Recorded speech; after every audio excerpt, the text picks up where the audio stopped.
ਪੁੱਠੇ ਸਿੱਧੇ ਠੁਮਕੇ ਲਾ ਕੇ ਸਰਕਾਰ ਤੋਂ 17 ਇਮਤਿਆਜ਼ ਲੈਣ ਵਾਲੀ ਅਦਾਕਾਰਾ ਮਹਿਵਿਸ਼ ਹਯਾਤ ਨੇ ਲੋਕਾਂ ਦੀ ਤਨਕੀਦ ਦਾ ਗੁੱਸਾ ਕਰ ਲਿਆ। ਉਹਨਾਂ ਦਾ ਕਹਿਣਾ ਹੈ ਕਿ ਲੋਕੀ ਆਪਣਾ ਜ਼ੇਨ ਇੰਨਾ ਕੁ ਖੁੱਲਾ ਕਰ ਲੈਣ ਕਿ ਉਹਦੇ ਵਿੱਚ ਮਹਿਵਿਸ਼ ਹਯਾਤ ਹੋਰੀ ਖੁਦ ਤੇ ਨਾਲ ਉਹਨਾਂ ਦਾ ਤਮਗਾ ਇਮਤਿਆਜ਼ ਦੋਵੇਂ ਸਮਾ ਸਕਣ।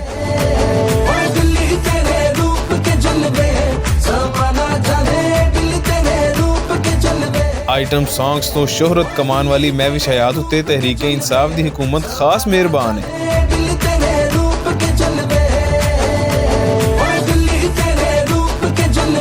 ਪਤਾ ਨਹੀਂ ਉਹ ਕਿਹੜਾ ਮਹਿਵਿਸ਼ ਸ਼ਨਾਸ ਹੁਕੂਮਤੇ ਬੈਠਾ ਹੈ ਕਿ ਜਦੋਂ ਵੀ ਰਿਓੜੀਆਂ ਵੰਡਣ ਦਾ ਮਾਮਲਾ ਹੁੰਦਾ ਹੈ ਸਾਰੀਆਂ ਹੀ ਮਹਿਵਿਸ਼ ਹੋਰਾਂ ਦੀ ਝੋਲੀ ਵਿੱਚ ਪੈ ਜਾਂਦੀਆਂ ਨੇ।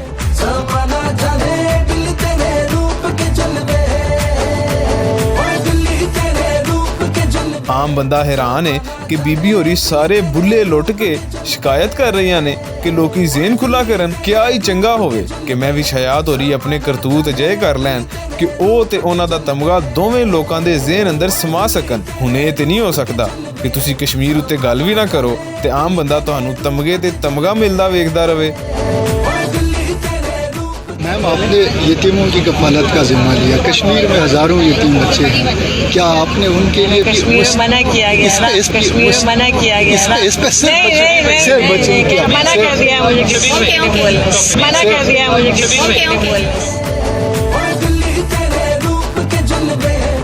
ਮਹਿਵਿਸ਼ ਹਯਾਤ ਹੋਰੀ ਦੂਜਿਆਂ ਨੂੰ ਮਸ਼ਵਰਾ ਦੇਣ ਦੀ ਬਜਾਏ ਆਪਣਾ ਕਿਬਲਾ ਦਰੁਸਤ ਕਰਨ।